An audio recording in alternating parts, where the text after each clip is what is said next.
My name is Len May. I'm the CEO and co-founder of Endocanna Health. We're a biotech company that has a direct-to-consumer at-home test kit that looks at your DNA and how it matches with your personalized cannabinoid experience. Did you know that cannabis lives inside of us? Well, in a way. We all have an endocannabinoid system. The endocannabinoid system is our major regulatory system. It regulates many different functions, our immune system, our digestive system, and a whole bunch of other systems within our bodies. And we also produce our own endogenous endocannabinoids.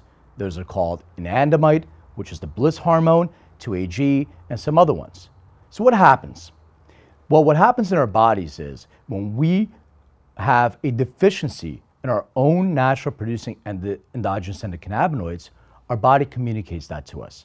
And it communicates that to us through an inflammation of some sorts. And then the inflammation goes back and sends a signal to our central nervous system in the form of pain or discomfort.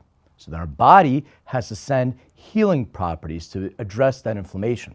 When we don't have enough of our own endogenous endocannabinoids, we have to find something else. And we were lucky enough that we found one plant in nature, so far one, that has phytocannabinoids that mimic the way our own endogenous endocannabinoids work, and that's cannabis.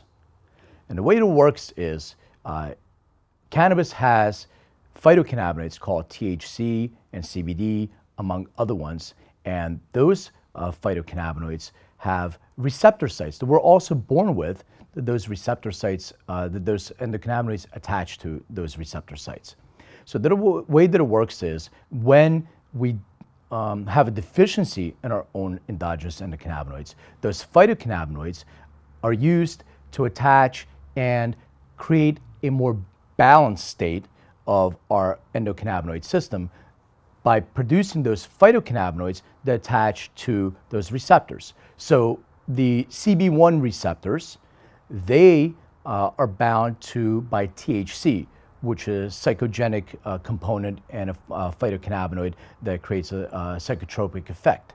Now, CBD works as to stimulate certain enzymes in your immune and digestive system when there's CB2 receptors where that attaches to as well. When you have the right amount of phytocannabinoids within your body, you have then the pain that was being caused by the deficiency of your endogenous endocannabinoids then subsides and you have maintained homeostasis again, which is the inner balance within your body. We've discovered 80 or so other phytocannabinoids, and each of them have a different effect. Some of them have an effect that is an analgesic effect. Some of them have an effect that'll help with sleep and other psychogenic effects. So besides cannabinoids, there's also terpenes. And terpenes are the essential oils, basically, that are glandular secretions of the cannabis plant. That's what the plant produces. Now, terpenes are found in all natural plants. However, they're really interesting and synergistically the way they work with the cannabinoids of the cannabis plant. So you have different terpenes that have a different effect. So you have limonene, for instance, that's also found in citrus fruits, and that's known to boost serotonin. There's also myrcene. Myrcene is found in mangoes, for instance, and that has a sedative effect. There's also beta-caryophyllene, which is found in cloves and black pepper, and that has an anti-inflammatory effect. By themselves, they're pretty effective. However, when you combine them with certain cannabinoids, they become extremely therapeutic, and that's how we want to use the entire plant and use the entire plant for that individual to make sure that we pinpoint and address those specific areas that we need to address. So now back to your genes and why cannabis is actually personal. So I'll give you an example. So I had an experience with, we'll call Grandma Mary. So Grandma Mary, 50 or so years ago at a party, consumed a cannabis edible. I think it was a brownie. And Grandma had an awful experience. She got sick. She had some stomach issues. She even reported possibly hallucinating as well. Now, Grandma was anti-cannabis for many, many years. Unfortunately, she got diagnosed with a form of cancer. She's living in an assisted living facility, and she watched a documentary by Dr. Sanjay Gupta, who talks about cannabis as very helpful with cancer. So Grandma Mary decided she's going to try cannabis again. She went to a dispensary in California, and she spoke to the bud tender, who is the person that gives you your medical recommendations, usually in the dispensary. And she explained the situation, that she had a bad experience previously. So he advised her to consume a chocolate, but consume half of the suggested dose. Instead of 10 milligrams, consume 5 milligrams. Grandma Mary went back, consumed that small amount, and ended up having an awful experience. If Grandma Mary would have known that she had an enzyme issue that precluded her from metabolizing THC effectively through her digestive system, she would have consumed the same amount of THC sublingually underneath her tongue or buccally through her cheek.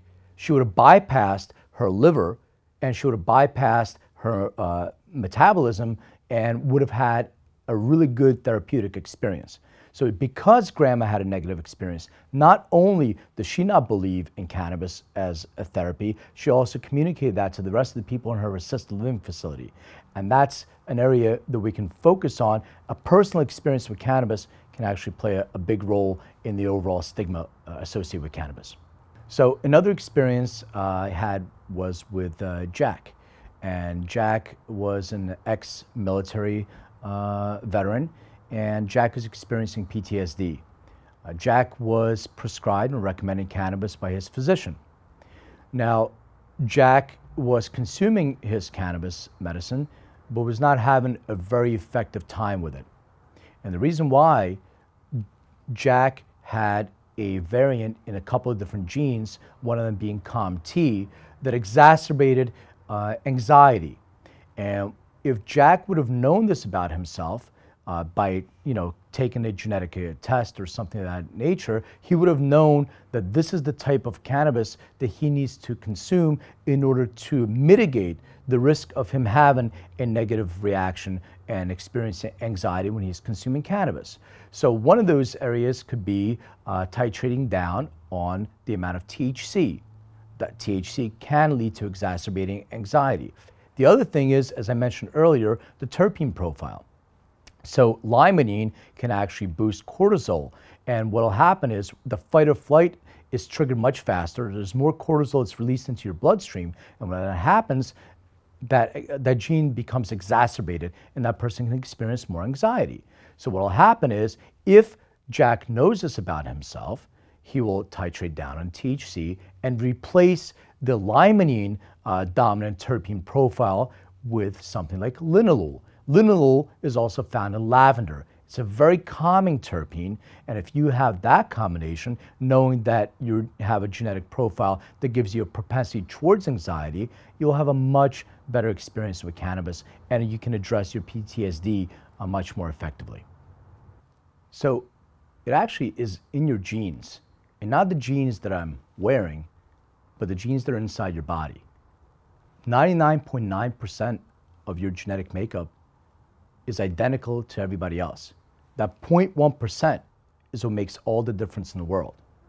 And that's what we're focusing on as a company, to try to figure out how your genes play a role specifically in your cannabis experience. So we at Endocanna Health did some research over the last 2 years and looked at every single gene that has a direct or indirect association with your endocannabinoid system. Then we started thinking, how do we associate those genetic expressions with your experience with cannabis? And the way we did that is, we looked at different symptomatic conditions that are associated with your cannabis use. We looked at anxiety, we looked at depression, we looked at cognitive function, we looked at your metabolism, we looked at your possibility of dependence, psychotic effects. So every single type of condition that we could think of that has that correlation. And what we did was we provided you a guide.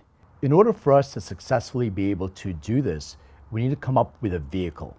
And our vehicle that we came up with is this direct-to-consumer at-home kit. So we send you a kit. Inside is a buccal swab, which is like a big Q-tip. You swab the inside of your mouth, where your cheeks are, you put it back in the box, and you ship it to our lab. Once we receive it, we'll do a genetic sequence.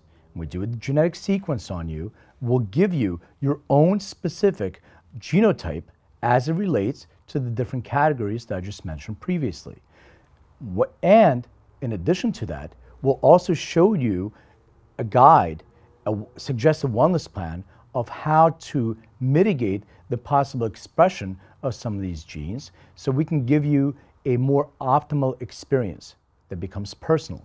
So the way that I describe it, it's more of a GPS on your smartphone. So when you put it in your destination, it'll show you that this road may be congested with traffic and road construction, and this road over here is a better road. Now, it doesn't guarantee there's not going to be some potholes in this road, but you know that this is already a better road to take. So this is what we do when it comes to your cannabis experience. We show you the optimal way to go. Instead of going in and risking trying this and trying that and seeing how it's going to affect you personally, what we do is we address some of the potholes and some of the construction that's possible along the way of your cannabis experience to show you a better way to go so you can avoid some of the possible negative experience that you may experience based on your genetic expression, and you can have a much better experience, a more therapeutic wellness experience with your cannabis use. What really sets us apart is also our formulations. So we have filed IP on 8 different formulations that coincide specifically with the 8 different symptomatic conditions that I mentioned before that are associated with your cannabis use. So if you cannot find a specific ratio that matches your suggested profile, then one of the formulations that we have may be a good fit for you. So I'm going to lay out a scenario for you. A person that's suffering from depression is consuming high doses of THC.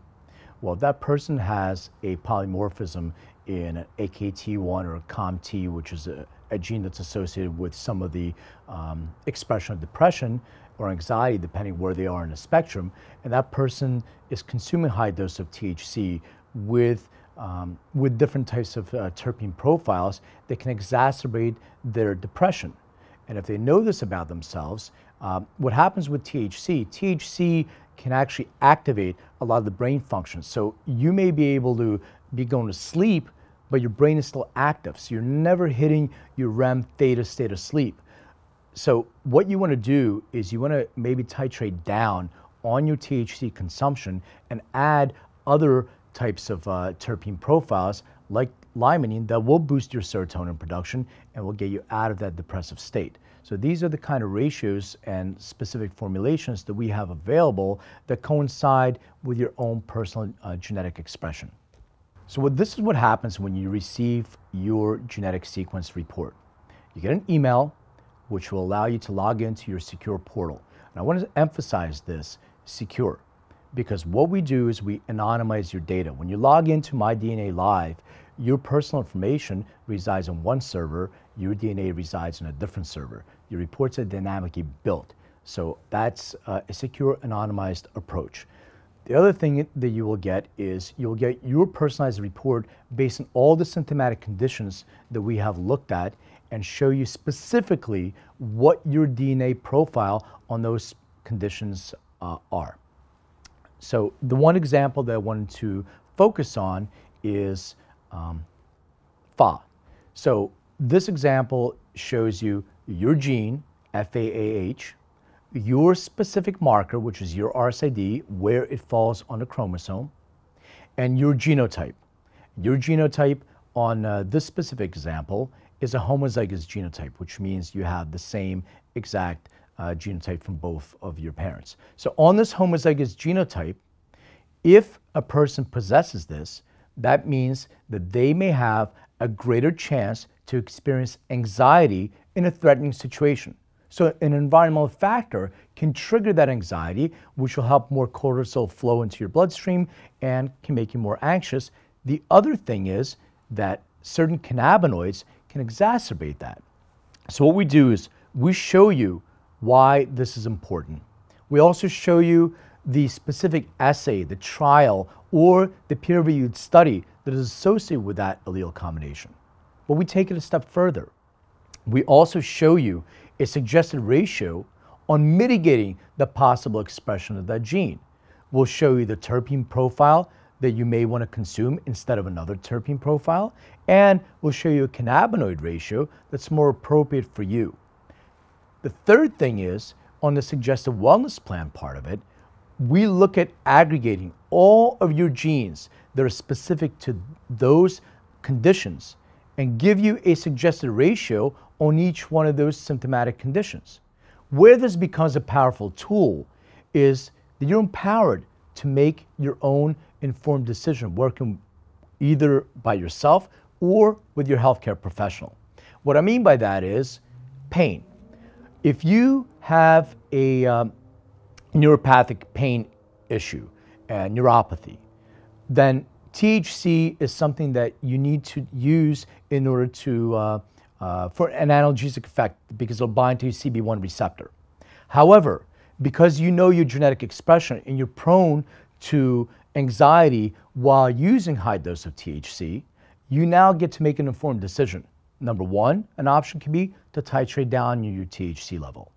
Number two, it can be that you may want to include a terpene profile that includes a different type of profile that will lessen the possible exacerbation of that anxiety. And you can do this on all the different symptomatic conditions. As I mentioned before, metabolism. So if you know that you have any of the P450 enzyme deficiencies, consume your cannabis through your sublingual or buccal cavities. Other things include dependence. Look to see if you have a potential towards dependence, even dependence on opioids. If you have that, maybe that's a really good avenue for you to look at cannabis as an alternative to opioids for pain. So we give you that guideline. And in addition to that, we also provide you a dosing guideline.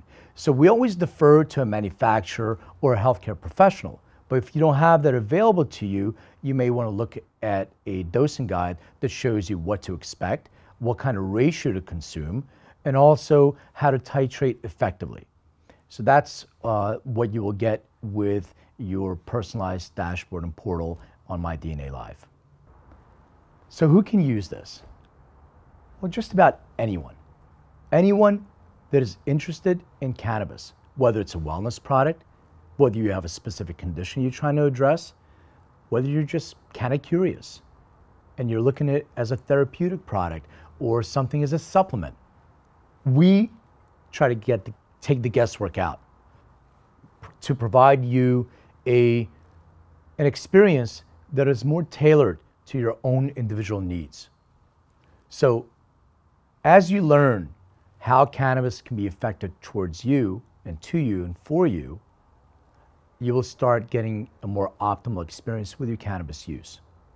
And the goal is to use that and also to remove the stigma that's associated with this amazing plant. So thank you so much for the opportunity to share this knowledge with you. I really appreciate it and hope to see you in person next year. Thank you.